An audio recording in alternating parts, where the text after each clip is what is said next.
Untuk istilah pandemi itu masih satu saja, belum dicabut ya. Jadi sampai saat ini pandemi itu masih satu, ya. Yang sekarang instrumen untuk, mengawal pandemi ini di Indonesia disebut dengan PPKM. Nah ini dicabut karena memang, sudah, terkendali semua parameter yang saya sebutkan tadi. Nah hanya saja kita diingatkan ya, ada 6 loh, suatu strategi atau program untuk, mengawal betul-betul pandemi ini berakhir. Yang pertama, mungkin melalui CNBC ini juga, bahwasanya tidak henti-hentinya kita melakukan edukasi, sosialisasi, dan informasi untuk, apa namanya, risiko ini kepada masyarakat karena pandemi masih ada. Nah, tadi kalau ditanya kemungkinan kemungkinan itu bisa saja terjadi dan sudah disampaikan oleh Bapak, Mendagri, Pak Tito, bahwasanya apabila terjadi kenaikan kasus yang betul-betul signifikan lonjakannya, yang kedua angka kematian meningkat atau angka hospitalisasi meningkat, dimungkinkan sekali PPKM diberlakukan lagi.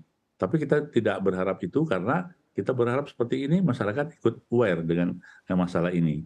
Dan tentu saja Kementerian Kesehatan sudah menyiapkan antisipasi apabila terjadi hal-hal yang tadi, yang terburuk lah ya, mungkin terjadi lonjakan kasus dan sebagainya dengan cara apa? Sistem infrastruktur sudah kita siapkan mulai dari hulu sampai ke hilir, termasuk pemeriksaan laboratorium dan sequencing untuk memeriksa adanya subvarian baru. Yang kedua, kita menyiapkan fasilitas layanan apabila ada kasus, termasuk Wisma Atlet. Saat ini kan kita siagakan satu tower 6 itu apabila terjadi kasus-kasus yang memang tidak kita harapkan. Nah, artinya kita jangan khawatir, mudah-mudahan kita apapun yang terburuk pun kita sudah menyiapkan, tapi kita berharap tidak terjadi gitu ya Pak Sarman ya. Iya. Mudah-mudahan kita mendukung betul di sisi ekonomi ini betul-betul berjalan seiring termasuk di sisi, agama, pendidikan, sosial, dan semuanya harus berjalan baik ya. Baik Pak Syahril, ini mungkin saya ingin bertanya sedikit saja tanggapan Anda mengenai meledaknya kasus COVID-19 di China. Karena yang kita ketahui juga beberapa negara, Italia, Amerika Serikat, Taiwan, Hong Kong, Malaysia, Filipina, negara-negara tetangga sudah angkat lengan, sudah mengerahkan tangannya untuk segera bersiap-siap antisipatif dengan adanya wisatawan China yang datang ke negaranya masing-masing. Dari Indonesia sendiri tanggapannya bagaimana? Karena kita ketahui pada 2020 lalu dengan adanya kebijakan yang tidak begitu cepat direspons oleh pemerintah Indonesia, kita sempat kebobolan dengan adanya COVID-19 dari China yang masuk. Adakah tanggapan tersendiri mengenai antisipasi dari pemerintah Indonesia dan Kemenkes, Pak Syahril? Ya, betul. Jadi kenaikan kasus di beberapa negara tadi, 3 negara itu karena ada subvarian baru yaitu BF.7 ya. Nah, subvarian baru ini sebetulnya sudah masuk di Indonesia sejak Oktober yang lalu, ya. Hanya saja sampai hari ini itu hanya 15 kasus, sedikit sekali, dan tidak menyebabkan suatu kenaikan kasus yang ada di Indonesia. Nah, dengan dasar itu bahwasanya kita, siap menangani itu. Yang kedua, tentu saja kita tidak akan lengah, waspada, terutama dari negara-negara yang memang dilaporkan terjadi kenaikan kasus.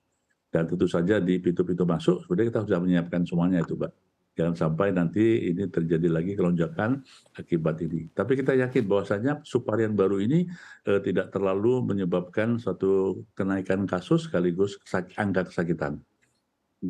Baik, jangan sampai ada lonjakan kasus kembali dan juga pandemi bisa berakhir ya Pak. Mungkin sedikit saja tambahan mengenai pandemi dan juga PPKM di Indonesia. Jika saat ini PPKM sudah dicabut, Pak Syahril, status pandemi kita harapkan akan segera ditanggalkan ya Pak ya. Apakah nantinya pasien COVID-19 ke depannya jika masih ada akan tidak di full cover lagi oleh pemerintah? Karena kita ingin mengetahui status ke depannya bagaimana jika pandemi akhirnya sudah berakhir namun masih ada pasien COVID-19. Ya, terima kasih. Jadi untuk saat ini sampai dengan dicabutnya kedaruratan kesehatan, wabah Covid ini, semua pembiayaan masih di-cover oleh pemerintah ya. Ini tertuang juga di dalam Instruksi Menteri Dalam Negeri Nomor 53 tahun 2022 lalu, bahwasanya vaksinasi maupun perawatan akan ditanggung. Nah, begitu nanti pandemi berakhir, maka tentu saja pembiayaan itu akan bergeser kepada masyarakat yang tidak mempunyai suatu, jaminan kesehatan nasional atau BPJS. Saya kira itu di mana-mana begitu, tapi kalau keadaan darurat, maka semuanya masih di-cover oleh pemerintah.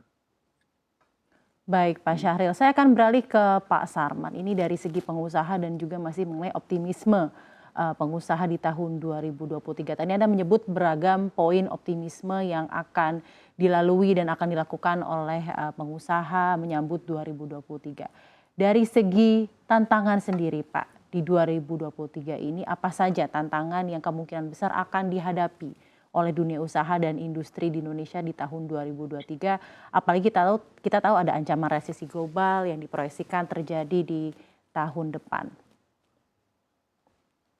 Ya, tentu tantangan yang kita hadapi saat ini tidak lain tidak bukan adalah tantangan daripada pertumbuhan ekonomi global yang sudah semakin tertekan dan menurun drastis dalam hal ini. Ya, ini kan adalah akibat daripada perang Rusia Ukraina yang berkepanjangan dan tidak tahu sampai kapan, yang mengakibatkan krisis pangan dan energi dalam hal ini. Nah, tentu ini menjadi tantangan kita karena langsung atau tidak langsung, ya ini juga akan berpengaruh terhadap ekonomi kita dalam hal ini. Ya pasti yang namanya ekspor kita juga akan semakin menurun misalnya, ya kecuali mungkin migas ya dalam hal ini. Akan tetapi kita juga melihat bahwa memang itu otomatis juga nanti daya beli masyarakat global juga akan menurun. Ya, itu yang saya katakan tadi itu tantangan dari sisi ekspor kita dalam hal ini. Cuman memang kita ya dari sisi pengusaha akan tetap optimis ya apabila memang kita betul-betul secara maksimal mampu memanfaatkan dan menggali berbagai potensi dan kekuatan ekonomi kita yang lokal ini gitu kan ya, dari